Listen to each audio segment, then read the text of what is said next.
आकाशवाणी मध्य प्रदेश से प्रस्तुत है प्रादेशिक समाचार।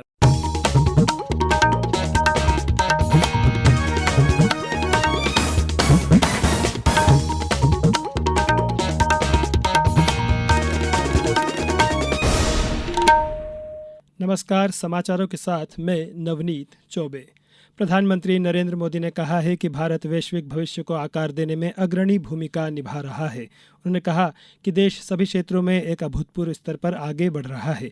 एक निजी मीडिया आउटलेट द्वारा आयोजित विश्व शिखर सम्मेलन को संबोधित करते हुए प्रधानमंत्री ने कहा कि विश्व आर्टिफिशियल इंटेलिजेंस के रूप में एआई को मान्यता देता है, जबकि भारत एक दूसरा एआई आकांक्षी भारत है।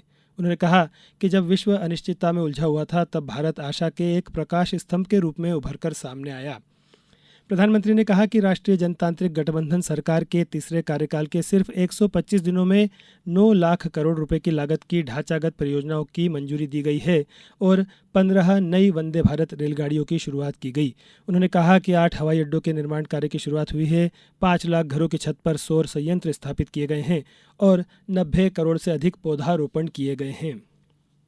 मुख्यमंत्री डॉक्टर मोहन यादव ने आज उज्जैन में सिंहस्थ मेला आयोजन को लेकर प्रेस वार्ता की। इस मौके पर मुख्यमंत्री ने बताया कि उज्जैन की पहचान साधु संतों से है, इसलिए यहाँ साधु संतों, महंत, अखाड़ा प्रमुखों, महामंडलेश्वर आदि महात्माओं के लिए स्थायी आश्रम बनाए जाएंगे।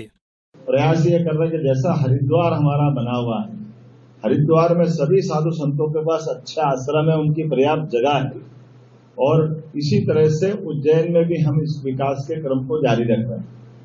तो विकास प्राधिकरण के माध्यम से हमने एक बड़ी योजना हाथ में ली है। सभी साधु संतों को, महंतों, महामंडलेश्वरों को, अखाड़े के प्रमुखों को, सबको हम आमंत्रण देकर के स्थायी रूप से उज्जैन में उनके आश्रम बने, इस दिशा में हम प्रयास कर रहे हैं। उज्जैन में 12 वर्षों में एक बार आयोजित होने वाला सिंहस्थ मेले का आयोजन 2028 में किया जाएगा।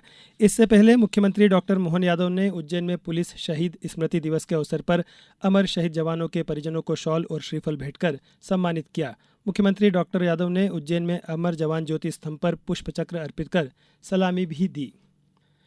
मुख्यमंत्री डॉक्टर मोहन यादव ने कहा है कि विंध्य में औद्योगिक विकास की अपार संभावनाएं हैं। इन्हें गति देने के लिए 23 अक्टूबर को रीवा में रीजनल इंडस्ट्री कॉन्क्लेव का आयोजन किया जाएगा।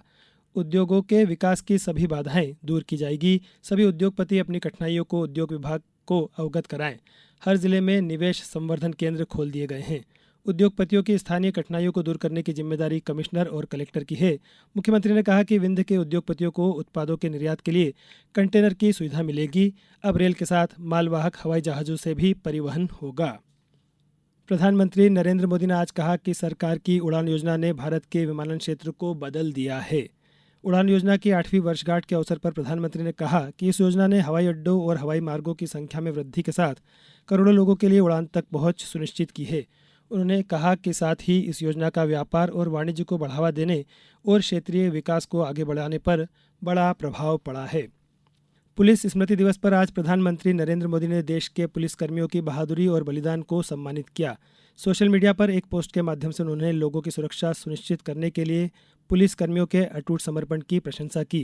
उन्होंने कहा कि वे साहस और दृढ़ संकल्प की मिसाल हैं। श्री मोदी ने मानवीय चुनौतियों के दौरान पुलिसकर्मियों के सक्रिय प्रयासों की और सहायता की भी सराहना की। इस बुलेटिन में बस इतना ही। नमस्कार।